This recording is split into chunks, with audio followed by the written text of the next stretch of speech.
Lorsqu'une révolution se transforme en une guerre civile, inéluctablement, dans toute l'histoire du monde, depuis toujours, car c'est un vieux débat, ça se termine par le fait que c'est une fraction militarisée qui l'emporte sur les autres. Et ça n'a plus rien à voir avec une révolution. Donc, l'intervention en Libye a totalement perverti ce qui s'y passait.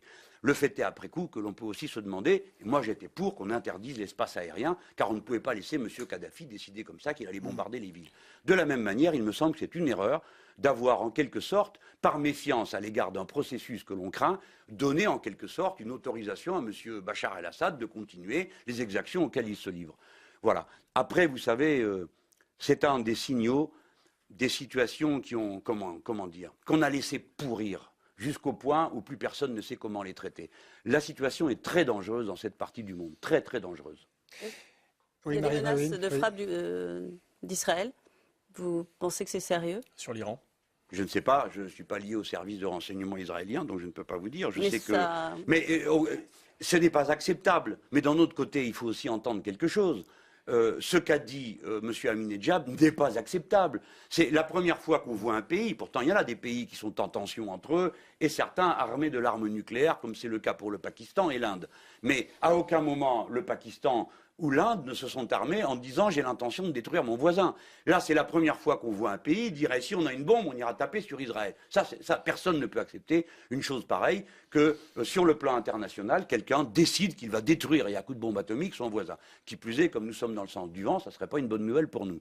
Donc, le régime iranien pose une question importante à la civilisation humaine. Moi, j'ai pas peur de le dire. Hein. Un régime théocratique est toujours un danger pour le reste de l'humanité. Partout où l'on met des religieux au pouvoir, il faut s'attendre à des abominations. Eh bien, voici que l'Iran confirme que c'est abominable de mettre des religieux au pouvoir. Vous voyez pourquoi il faut se méfier de n'en jamais laisser arriver. Il est 18. Mais j'ai une question de Christiane dans l'Ardèche, Jean-Luc Mélenchon. Pourquoi rester chez les francs-maçons si ce n'est pour des voix? Pour moi, un franc-maçon, c'est du copinage. Il ne travaille jamais pour le bien de tous, mais pour le bien de ses semblables, ceux dont il a besoin ou qui les dominent, et enfin pour lui, en excluant la moitié de la société. C'est une question assez curieuse. Pourquoi dois-je répondre sur la pratique de la franc-maçonnerie? Mais pourquoi pas? Bon, je vais bien y répondre. Pourquoi pas, Jean-Luc Mélenchon? Vous avez dit, je suis franc-maçon. Non, moi je n'ai rien dit, Monsieur Bourdin. Je suis un homme discret et je ne veux pas que mes opinions philosophiques ou religieuses soient mises sur la table, car un élu doit représenter tout le monde. Maintenant, la question qui est posée sur la franc-maçonnerie, mais je ne veux pas parler de mes convictions philosophiques ou religieuses personnelles. Un jour, vous me demanderez si je suis stoïcien. Ceux qui nous écoutent n'ont pas les instruments. Pourquoi ne pas le dire? Mais attendez, mais je n'ai pas de... Pourquoi? Vous êtes juif, vous, Monsieur Bourdin? Non. Bon, eh ben, vous voyez le côté odieux de ma question. De quel droit vais-je vous demander votre religion, Monsieur Bourdin? Eh bien, la maçonnerie est pour certains une philosophie. C'est une religion, une sorte de religion familiale. Je peux dire, puisqu'il n'est plus là, que mon père l'était, puisqu'il n'est plus là, mon grand-père l'était également. Et que va-t-on déduire de... Alors, dans ces entreprises de BTP, où s'organisent les deals, vous le racontez très, très clairement, les deals, ça se passe dans des loges maçonniques. Hein. Vous évoquez d'ailleurs votre entrée à vous, en franc-maçonnerie, on vous a à peine laissé le choix. Hein.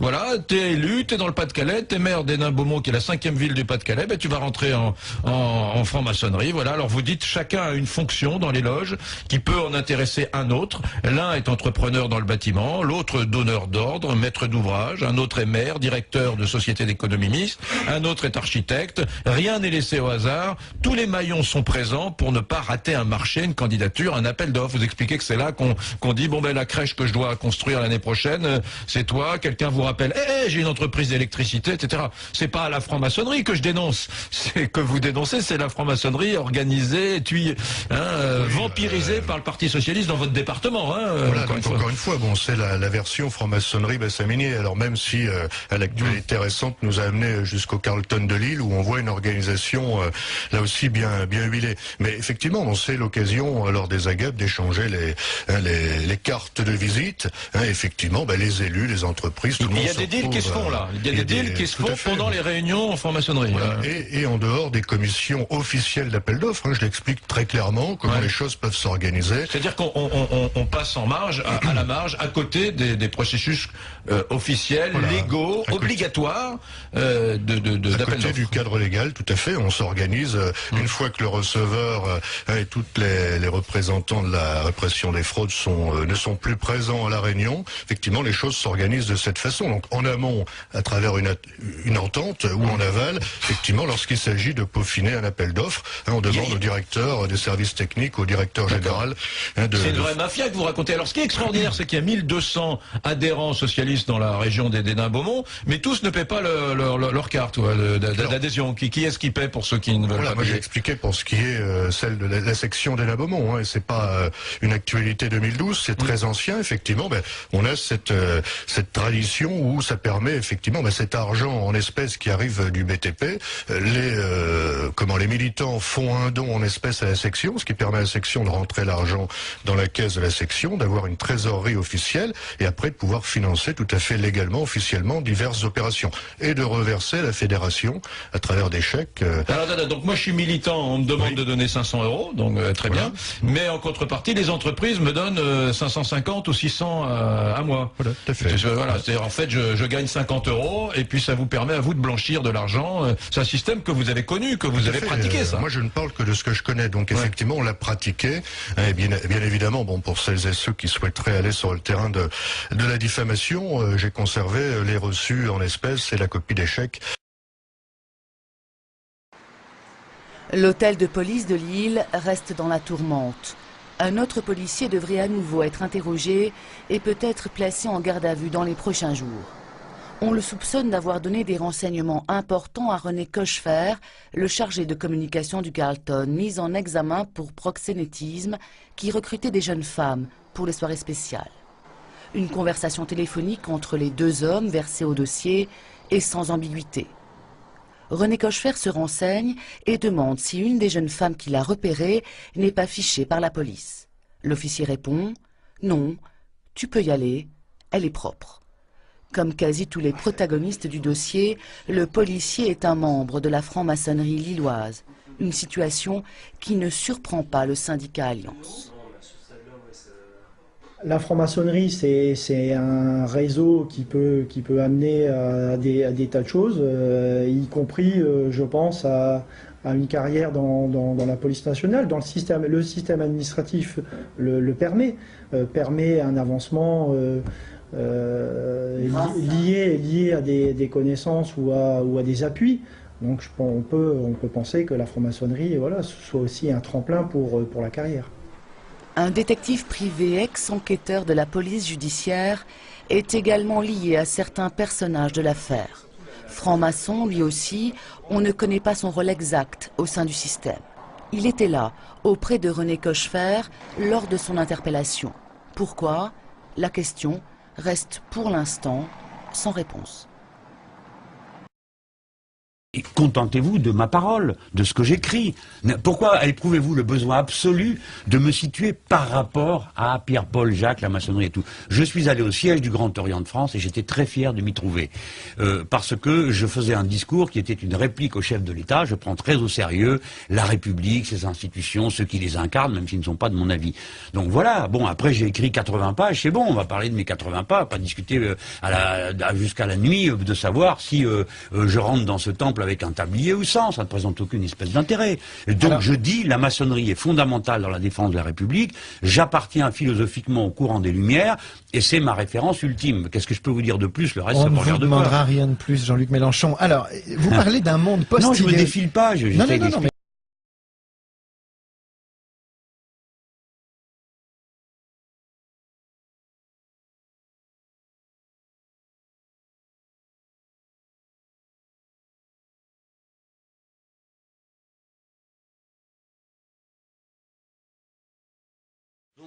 D'ailleurs, certains se demandent si vous avez vraiment envie de faire perdre Nicolas Sarkozy. Mais qui franchement, beaucoup de commentateurs, beaucoup. Ah d'accord, d'amis du Parti Socialiste. Vous posez la question. Vous posez la question. J'ai participé à tous les combats contre toutes les dictatures dans le monde et contre tous les gouvernements de droite. On y reviendra, oui. On y reviendra si je veux. Oui. Et, non, c'est moi qui pose la question. Oui, on verra si j'ai envie de vous répondre. Mais vous l'avez qualifié de chef de guerre, Nicolas Sarkozy, c'est vrai. C'est mieux que capitaine de pédalo. Mais vous ne croyez pas que c'est un chef de guerre? Vous avez vu ce qu'on s'est pris là? Vous avez vu ce qu'on s'est pris pendant 5 ans? C'est mieux quand même, non? Non, mais je m'en fous de ça, moi. C'est pas un jeu. Non, mais c'est vous qui l'avez dit, c'est pas moi. C'est pas un jeu. Alors, est-ce que vous êtes ami avec Patrick Buisson? Est-ce que vous êtes ami avec Patrick Buisson? Mais je ne le connais pas, Patrick Buisson. Nous nous sommes vus sur des plateaux de télévision.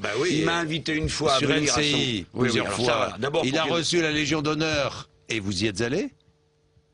Des mains de Nicolas Sarkozy. Voilà. Est-ce que les auditeurs peuvent savoir pourquoi vous me parlez de M. Buisson? Parce que vous êtes ami avec lui. M. Buisson, c'est le conseiller très à droite.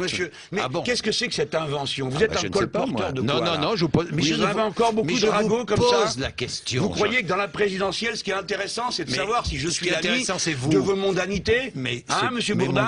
Ah oui, vous savez pas. Et vous fréquentez qui? C'est qui votre pote? C'est lequel? Mais moi, je n'ai aucun pote à l'Élysée, moi. Oui, Jean-Luc Mélenchon, aucun. Ah bon, ben moi non plus. Alors qu'est-ce qui vous permet de m'en soupçonner? Mais je vous pose la question. Oui, mais vous posez des questions. Moi, je vais vous poser une question. Pourquoi vous ne répondez pas à ma question? Mais je viens de vous répondre parce que vous me laissez pas le temps. Est-ce que vous étiez à sa remise de Légion d'honneur? Oui, j'étais à sa remise de Légion d'honneur. Donnée par Nicolas Sarkozy. Oui, et vous savez êtes ami avec Patrick Buisson? Non, monsieur Bourdin, mais non.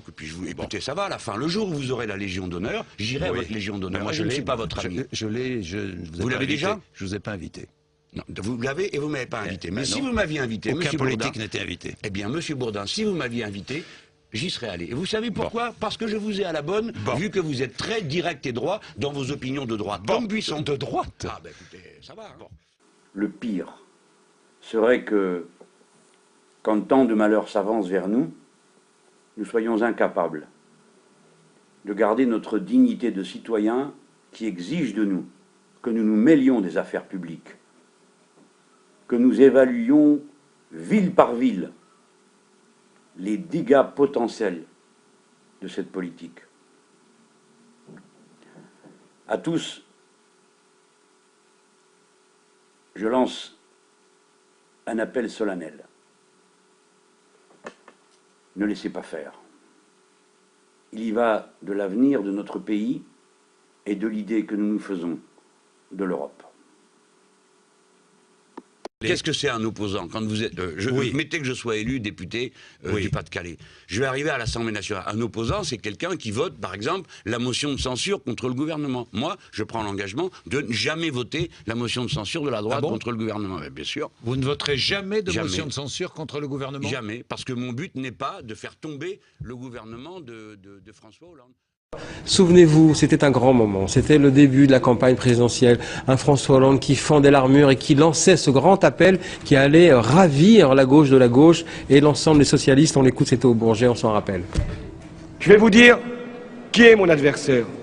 Il n'a pas de nom, pas de visage. Cet adversaire, c'est le monde de la finance.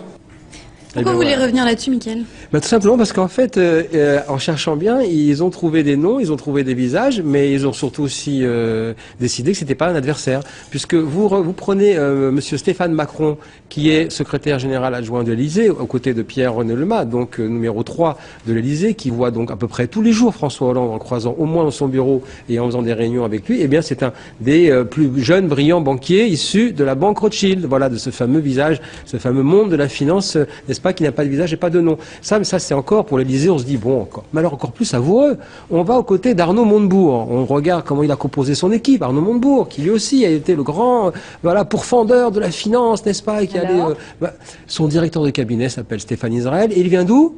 De la banque Rothschild également. Donc on voit bien que cette banque-là, qui effectivement a un visage, a des noms et au fond a surtout certaines qualités, eh bien est devenue pourvoyeur donc de collaborateurs de haut niveau et certainement talentueux aux côtés donc du nouveau pouvoir.